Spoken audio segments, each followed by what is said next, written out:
adalah sebaran dan pengelolaan sumber daya alam Indonesia. Ada yang tahu nggak kalian apa itu sumber daya alam? Atau macam-macam sumber daya alam?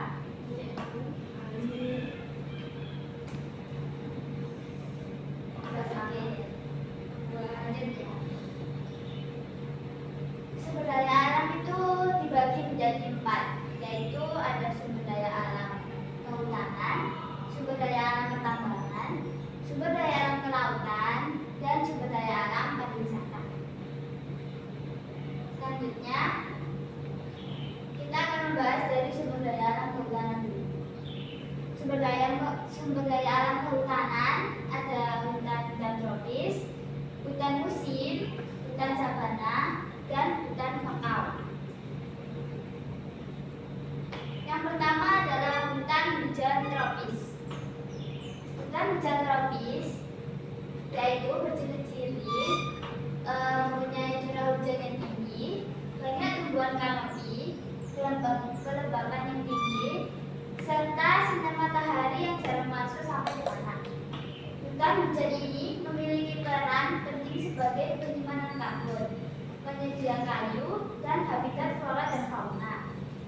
Indonesia merupakan negara yang memiliki hutan hujan tropis yang terluas di dunia, yaitu setelah Brasil dan Afrika Tengah.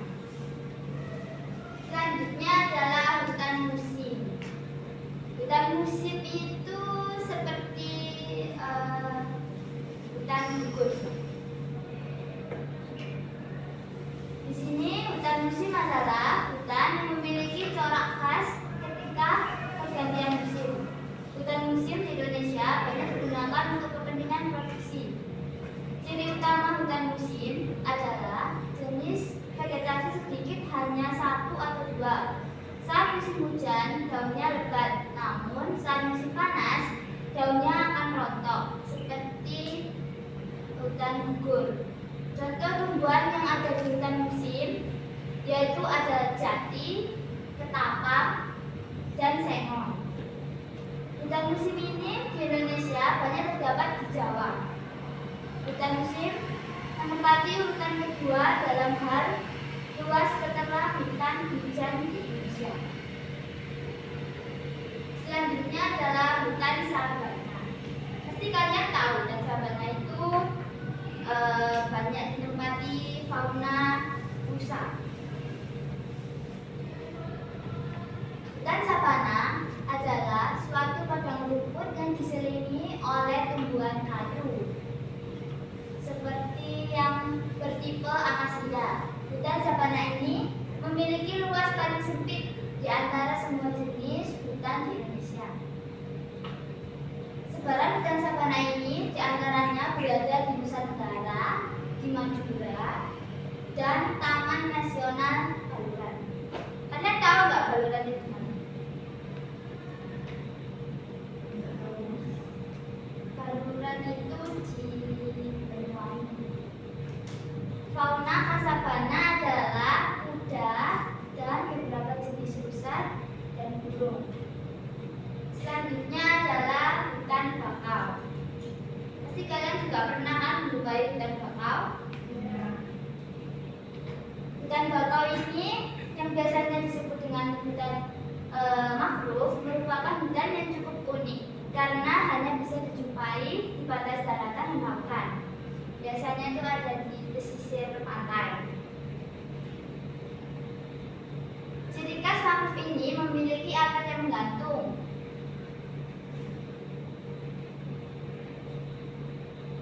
Mangrove juga merupakan ekosistem yang berfungsi untuk mencegah abrasi laut dan rumah bagi biota perairan payau seperti ikan, kepiting, udang, dan bangau. Sebaran mangrove atau bakau ini di Indonesia berada di pantai utara Jawa, selatan Kalimantan, Bali, dan Kepulauan Riau. Dari sini apa kata yang ditanyakan?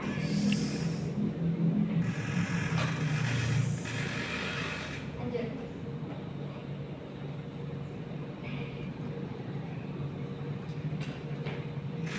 Yang kedua ada sumber daya pertambangan, yaitu ada minyak bumi dan gas bumi, batu bara, nikel, dan timah putih. Ini adalah sebaran minyak bumi di Indonesia. Berada di Sumatera Selatan, Jawa Barat, Jawa Timur, Kalimantan, Sulawesi, Makassar, dan Papua. Minyak bumi dan gas bumi ini merupakan sumber energi utama yang saat ini banyak dipakai untuk keperluan industri, transportasi, dan rumah tangga. Walaupun sudah dikembangkan energi baru dan terbarukan, tetapi tetap saja minyak bumi dan gas ini masih menjadi pilihan utama karena kemudahan mendapatkan dan memproduksinya. Selanjutnya adalah batu bara. Batu bara ini biasanya berada di Kalimantan, yang biasanya buat orang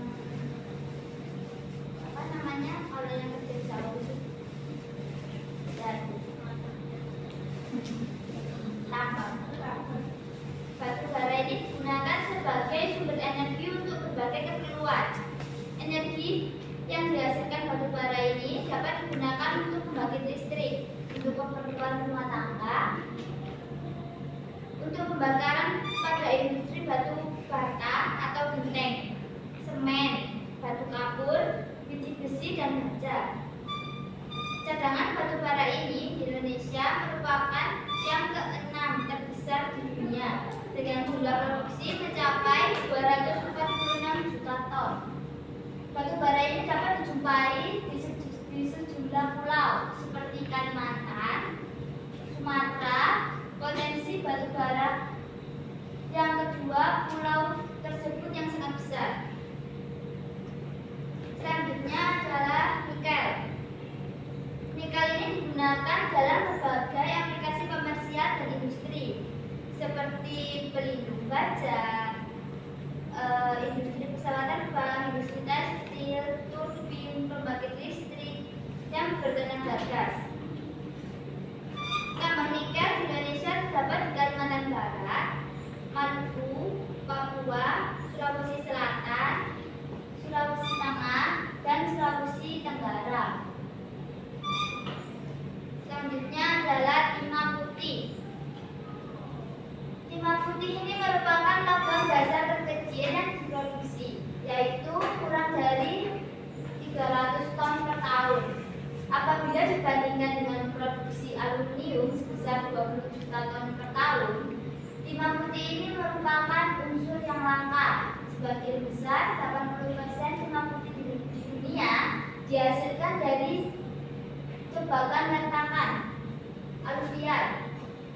Sekitar setengah produksi dunia berasal dari Asia Tenggara. Selanjutnya adalah sumber daya kelautan. Sumber daya kelautan ada perikanan, terumbu karang, dan padang laut. Yang pertama adalah perikanan. Potensi wilayah pesisir dan laut Indonesia dipandang dari segi perikanan meliputi perikanan laut, yaitu ada tuna, cakalang, udang, dan lain-lain. Budidaya tambak 100 ton per tahun, dan budidaya air tawar ada 1.000.000.100 ton per tahun. Potensi kelautan secara total, potensi sumber daya perikanan Indonesia senilai $71.935.400 ya, pokoknya. Hal tersebut menunjukkan masih perlu adanya pengembangan potensi bioteknologi sumber daya perikanan Indonesia. Selanjutnya adalah terumbu karang.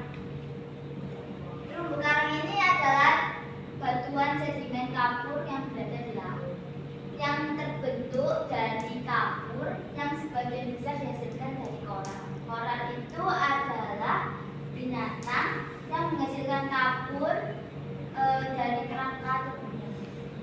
akan membentuk menjadi koloni, dan koral-koral tersebut akan membentuk menjadi karang.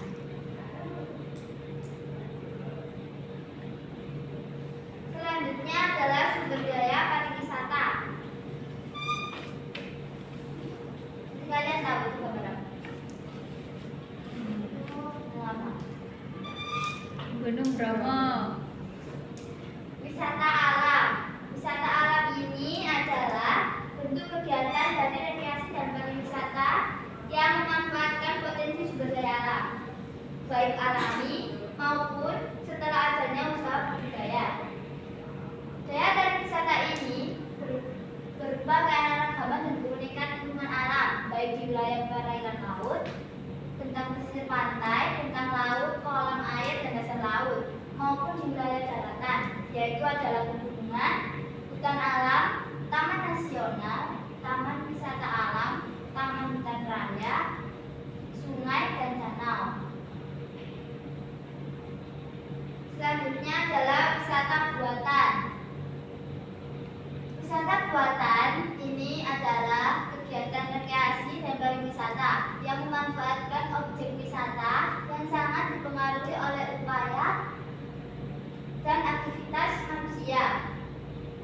Wisata buatan ini bisa mencakup buat pertemuan, insentif, konvensi, dan pameran, wisata olahraga, dan wisata terintegrasi. Contoh objek wisata buatan ini antara lain adalah fasilitas rekreasi dan hiburan atau taman yang bertema, fasilitas peristirahatan terpadu, serta fasilitas rekreasi dan olahraga. Contohnya biasanya di Surabaya itu ada Bonbin. Bonbin kan juga dapat dibuat untuk seperti studi tour, ataupun juga kan kita ke sana kan juga belajar mengenal hewan dan lain sebagainya. Selanjutnya adalah wisata budaya. Wisata budaya ini adalah perjalanan yang dilakukan untuk memperluas pandangan hidup dengan cara mengunjungi tempat lain atau ke luar negeri untuk mempelajari keadaan rakyat, seperti kayak di Bali kan biasanya ada tari kecak. Nanti kan kalau kita berkunjung ke Bali itu kan biasanya ada pertunjukan kecak ya. Kebiasaan dan adat istiadat mereka, cara hidup, serta kebudayaan dan seni. Contohnya ada candi, bangunan sejarah, keraton dan kota tua, museum, perkampungan tradisional dengan adat dan tradisi budaya masyarakat yang khas. Yo, ada yang bertanya atau tidak tentang materi yang baru saja saya jelaskan?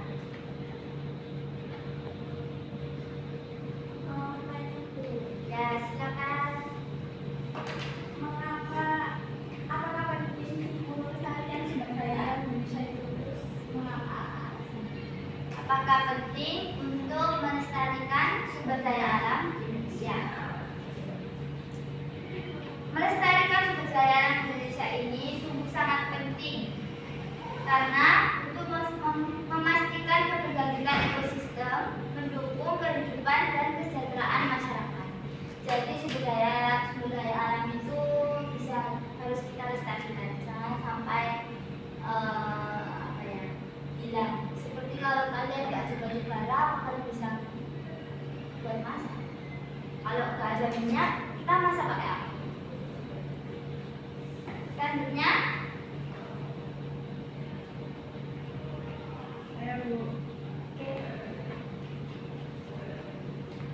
Apa faktor utama yang mempengaruhi sebaran utama sumber daya alam? faktor utama yang mempengaruhi sumber daya alam.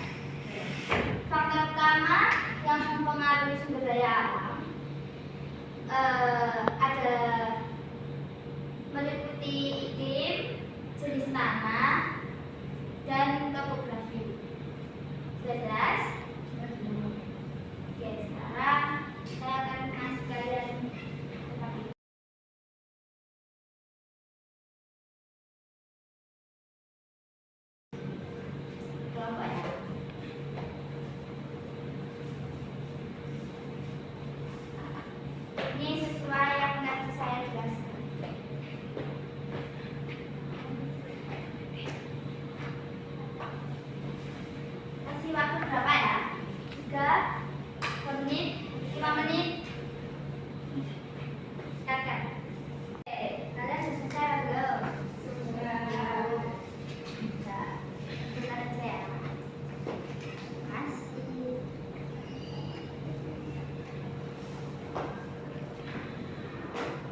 serap dan bisa dipahami.